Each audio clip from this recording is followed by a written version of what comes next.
Ladies and gentlemen, friends, good morning. I'm truly honored to stand here in front of such a great group of friends, colleagues, and electoral leaders from throughout the world. I and IFES would like to thank the AWEB leadership and all of you for this opportunity. I've carefully listened to all the excellent presentations that have been made the past days, and I will try to do my best to speak in extent of these. I am a self-declared technology geek. I own probably every gadget I can get my hands on. So I am not particularly technology hostile. I am just a skeptic of what we can expect from technology. In my 20-something years of traveling for elections worldwide, I have led, assisted, and observed major technology projects being implemented. I have been the proud participant of success, and I have suffered in failures. It has been a sobering journey, and I would like to share a few thoughts with you on why we think traditional thinking and approaches are fundamental to a successful and gradual implementation of electoral technologies. This all in the overarching shared pursuit of more effective and more trusted electoral processes and outcomes. For decades, many have hoped that technology would offer a revolution in how elections are conducted. How often have we not talked about how wonderful it would be if we could do safe elections directly on our handheld devices and meet all the important standards that we try to adhere to.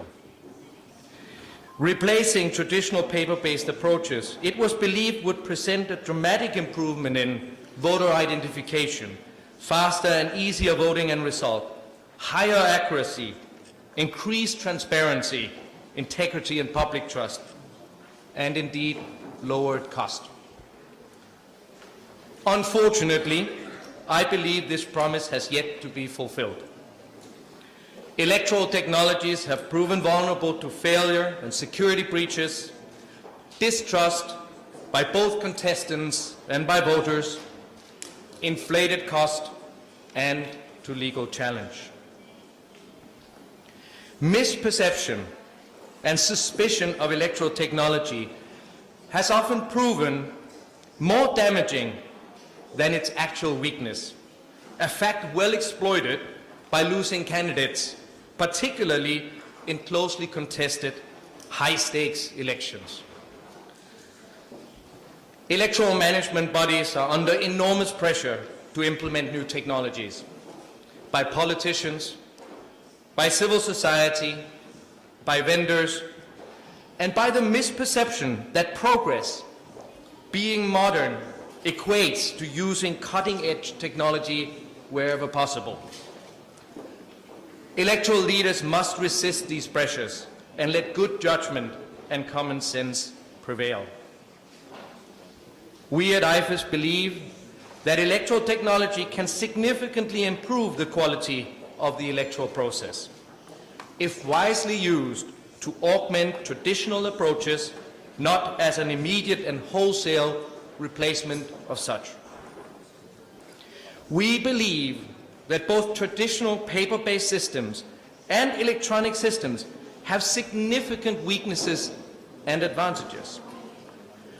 Used together, they mutually reinforce each other, leveraging the significant symbiosis that can exist between the old and the new.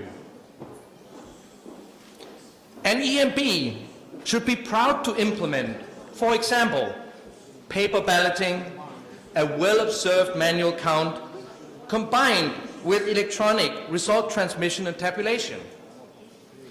Even better if, for example, hand-signed result forms and tabulation reports are made available online immediately for public scrutiny and extensive parallel vote tabulation efforts. The old and the new reinforcing each other. What we know well, what people know well, combined with technology that provides immediate transparency and offers the opportunity for our recipients, our customers, the people, to scrutinize what is happening. One fundamental problem is that the discussion, decision, and implementation of new technology sucks out too much oxygen of many EMBs who have limited time and resources. Not only do many struggle to establish appropriate procedures and training for the new technologies, they also unfortunately neglect to maintain their traditional mechanisms in the flurry of activities around new technologies. The compounding nature of these two factors create immense risk for the elections that we are all responsible for.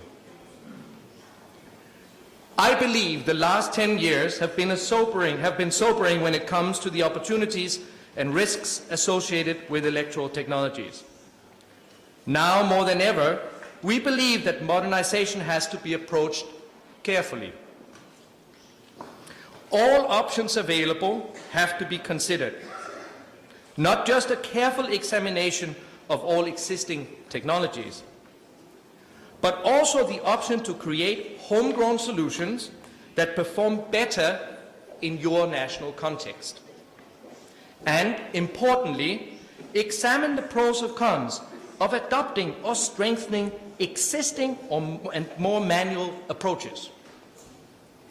Many consolidated high-tech democracies have recently reviewed their technology ambition and decided on staying with or even returning to more traditional approaches, most notably to paper balloting.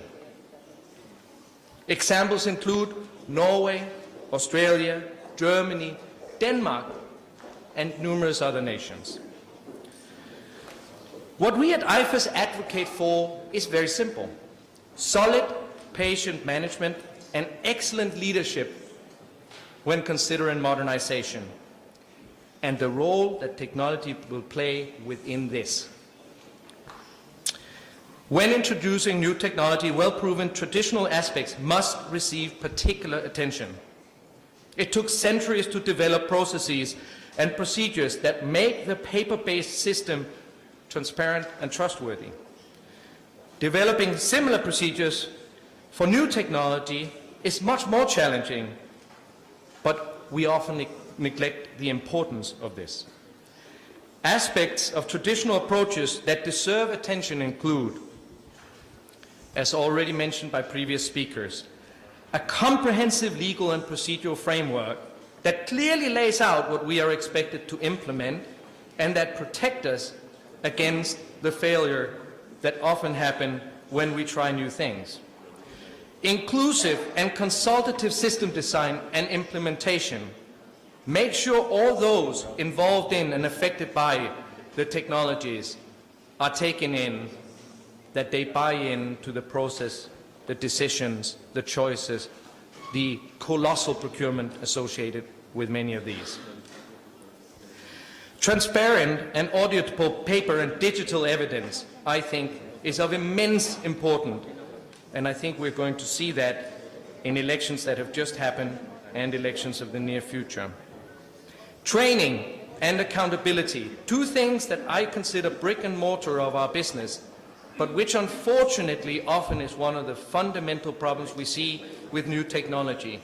The technology may work, the procedures may be good, but if people aren't trained and held accountable for implementing what they have been trained upon, technologies can again fail. And lastly, and maybe most importantly, building trust through public information and interaction. We often think that it's a no-brainer, the technology we offer, but it is of immense importance that the people understand our choice and understand how what we choose works. Feasibility studies can be structured in many ways. We at IFES have strived to capture the best practices from around the world in our published methodology for feasibility studies. Key features of this approach include: initiate the study with a formal, well-published basis for the effort. For example, a terms of reference, promulgated by the EMB.